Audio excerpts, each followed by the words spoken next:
चीन की धरती से चीन का शक्ति प्रदर्शन देखकर ट्रंप बौखला गए थे और चीन के दोस्तों व्लादिमीर पुतिन और नॉर्थ कोरिया के तानाशाह किम जोंग उन के खिलाफ भड़क गए थे। उन्होंने यह तक कह दिया था कि चीन की धरती से अमेरिका के खिलाफ साजिश रची जा रही है, लेकिन पहले रूस की तरफ से और अब चीन की तरफ से ट्रंप को करारा जवाब दिया गया है। जी हां, चीन में जमे जमावड़े को लेकर ट्रुथ सोशल पर एक पोस्ट में ट्रंप ने चीन और उसके नागरिकों को विजय दिवस समारोह की शुभकामनाएं दी थी और शी जिनपिंग से कहा था कि संयुक्त राज्य अमेरिका के खिलाफ साजिश रचने वालों व्लादिमीर पुतिन और किम जोंग उनको मेरी हार्दिक शुभकामनाएं। लेकिन अब इस पर चीनी विदेश मंत्रालय ने कड़ा जवाब दिया है। चीनी विदेश मंत्रालय के प्रवक्ता गुओ जियाकुन ने जवाब देते हुए कहा कि किसी भी देश के साथ चीन के राजनयिक संबंधों का विकास कभी भी किसी तीसरे पक्ष के खिलाफ निर्देशित नहीं होता है।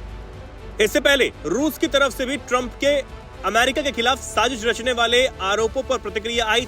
उसकी तरफ से कहा गया था कि रूस को उम्मीद है कि वो व्यंग्यात्मक थे। साथ ही रूस ने यह भी कहा था कि उत्तर कोरिया, रूस और चीन ने अमेरिका के खिलाफ साजिश रचने पर विचार नहीं किया है।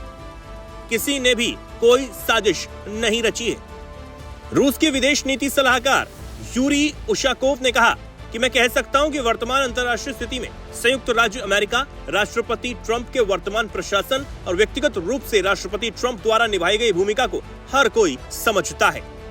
इसी के साथ रूसी राष्ट्रपति व्लादिमीर पुतिन ने डोनाल्ड ट्रंप के भारत और चीन को टैरिफ के नाम पर धमकाने को लेकर भी बयान सामने आया और राष्ट्रपति पुतिन ने अपने दोस्तों का समर्थन करते हुए साफ कह दिया कि कोई भी ऐसे देशों जिनकी मजबूत अर्थव्यवस्था है उन्हें कोई सजा नहीं दे सकता है। रूसी राष्ट्रपति ने कहा कि भारत और चीन का इतिहास हमलों से भरा है। अगर इन देशों का कोई नेता कमजोरी दिखाएगा तो उसका राजनीतिक करियर ही खत्म हो सकता है। साथ ही उन्होंने भारत, चीन और रूस को पार्टनर भी बताया। अब राष्ट्रपति ट्रंप को चाहे चीन की धरती से या भारत की धरती से या फिर कहें कि रूस की धरती से जो करारे जवाब मिल रहे हैं उससे ट्रंप बौखलाए हुए, परेशान है और यहां तक कि खिसियाए भी हुए।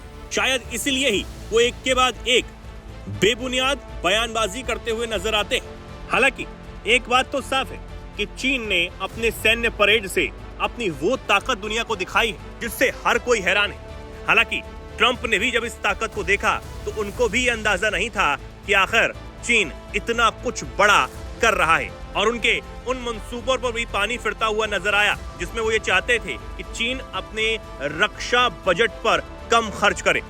साथ ही पहले भारत, उसके बाद रूस और उसके बाद चीन की तरफ से जो एक के बाद एक बयान ट्रंप के टैरिफ के खिलाफ या फिर उनकी झूठी बयानबाजी के खिलाफ दिए जा रहे हैं, उससे यह भी साफ है कि तीनों देश अब डटकर एक दूसरे के साथ तो खड़े ही हैं, लेकिन वो ट्रंप के टैरिफ से बिल्कुल भी खौफ नहीं खा रहे हैं।